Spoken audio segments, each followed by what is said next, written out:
He's not just like, swept away by the wind.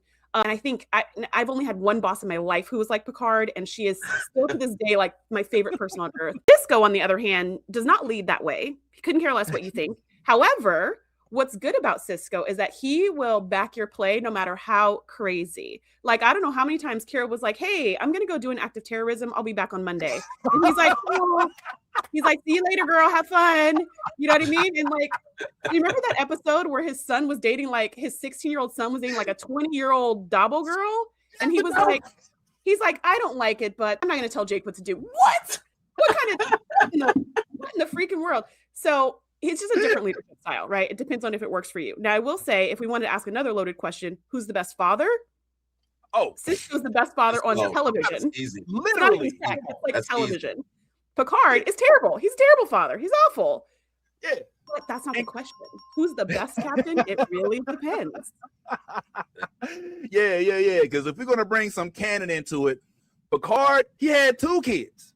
If you watch all the way through Picard, it's a celebration, evidently. And one of them, and then he had this whole pseudo relationship with Wesley, which was like, all right, like, are you the look? I know who my dad is. I don't need you all up in my mama's, you know what I'm saying, sick bay, trying to get fresh with Crusher. Like, you've been crushed, all right. The crushing done happened already.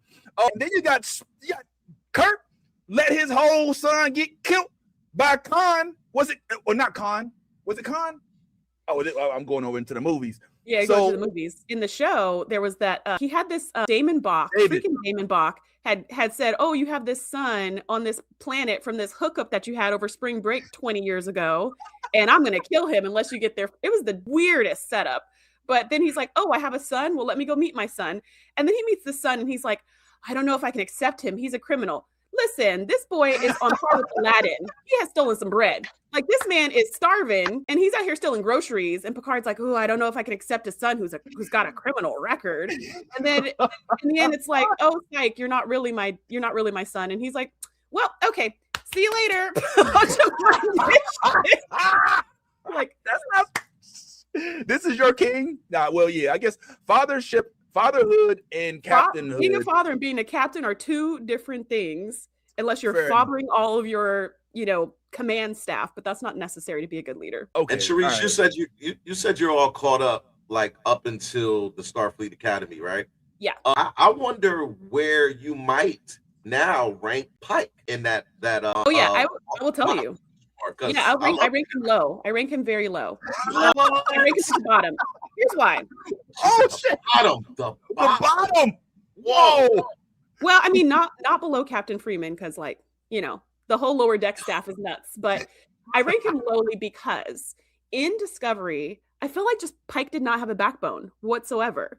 Literally, he'd be like, I don't know, what should we do? And then Mike would be like, can I start a war? And he'd be like, okay. Like, she just would do anything. And then he'd be like, Michael, you better not go over to that ship. That's an order. And she'd be like, yes, Captain. And then she would go over to the ship and do it anyways. And he'd be like, I guess it's okay. And I just felt like, if you're going to be the captain, man, be the captain. Like, step up, make a decision, give some like consequences. This is the worst leader. He was just like, whatever anybody says, sounds good to me. And then when we get to Strange New Worlds, which I did enjoy season 1, I thought it was really fun to watch. I also just feel like he seems like a super nice guy. I would love to have a meal with him because he can cook. But as a leader, he just always kind of seems like, I don't know, Una, what should we do? Yeah, we'll do that plan. That plan sounds good. Yeah, we're going to do that one. And I don't know. He just doesn't seem very empowered as a captain, which is why I rank him low. As a person, he's super nice. Like the nicest guy, super chill. Like I could not imagine him fighting the Dominion. I feel like he would get smashed.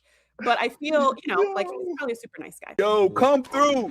You are murdering this man's hero. His hero just got decapitated. He's like, but I won't. That's just my opinion. No. If you love Pike, absolutely, more power to you. I do think he's nice, and I would not mind hanging out with him. I'll put it that way. Let me jump on that bandwagon real quick, and I'm gonna keep it real. Ty, I admire Pike as much as you do. You know what I'm saying? Especially with what it is that he has faced with in Star Trek Strange New Worlds, where he essentially knows what's his fate going to be. And he has to decide over the course of 5 years, do I die or do I let other people live. So I like his character and the way that they portray his image.